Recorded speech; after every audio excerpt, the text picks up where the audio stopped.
Hi, Director of Photography, Alec Watson back, and we're going to take this photo to the next level with Ultimate's Light EQ. It's just like, awesome, what does that mean? Well, let's have a chat about it.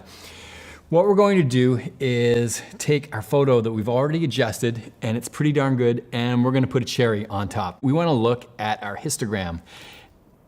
Our histogram shows us our dynamic range of light, and clearly the histogram, it's full all the way from the left to the right. What does that mean? It means that there's information in the shadows, in the mids, in the highlights, and we can see that there's a tiny bit of this photo that is clipped, 0.52%. What does that mean? Well, that means that in some of the shadows, there's absolute black, and in some of the highlights, there's absolute white. It's burnt in. And we can take a closer look at that with the clipped shadow and highlights alarm. That's kind of like our yield sign up here. We can toggle that on and off, and we can see that, yes, in fact, we have some clipped highlights and we have some shadows. That's our red and green.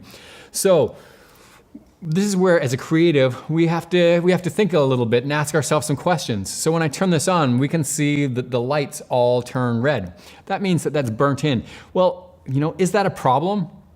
The answer to this is, well, if you were a light bulb manufacturer and this photo was all about the light bulbs, you'd maybe want some detail in there. But as it's not, these actually should be specular highlights. They should be completely burnt because they're bulbs, so that's fine.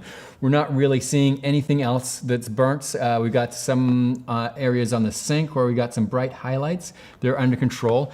I would say our highlights are pretty good. In our shadows come up green.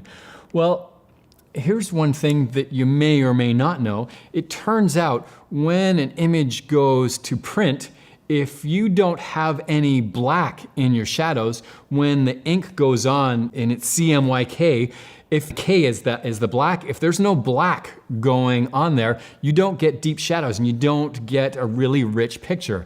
And so you actually always want some of your shadows to be clipped in the blacks. And when we look at this, when I toggle this, there's really not any of that going on. So what are we gonna do? We're gonna go to our light EQ. And this is unique to Ultimate. And my description of this is light EQ is kind of like the tone controls on a stereo. So for anyone that doesn't understand the word stereo or tone controls, I would suggest Googling. Most people closer to my age, we're all good. So when we do have some brightness controls up in the general settings. Fill light kind of does the shadows, and exposure does the overall. But in here, in light EQ, we have filters of shadows, midtones, and highlights. So we're gonna take our shadows, and with our alarm on, we're gonna pull our shadows down till we start to see some more green, meaning that we're actually gonna see some, and we look at our TV edge now, we can say for sure we have got some pure black in there.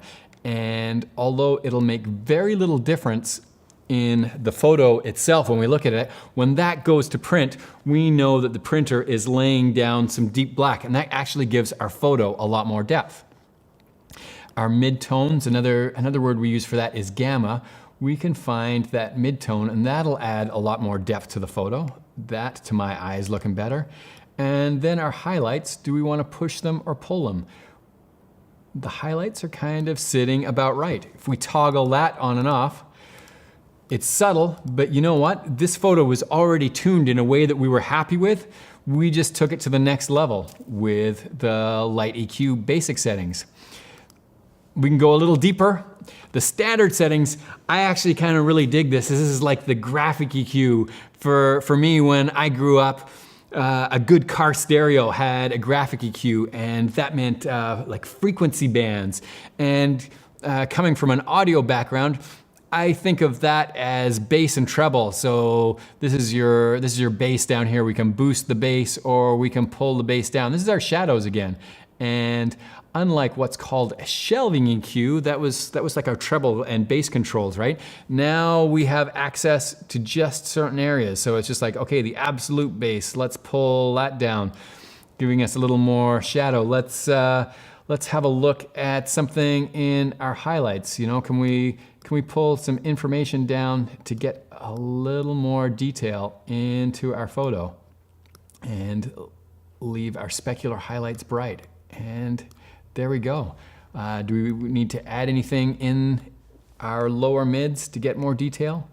There we go. We'll toggle that on and off, and a picture that was perfect, we've actually added a little more depth to, especially going to print.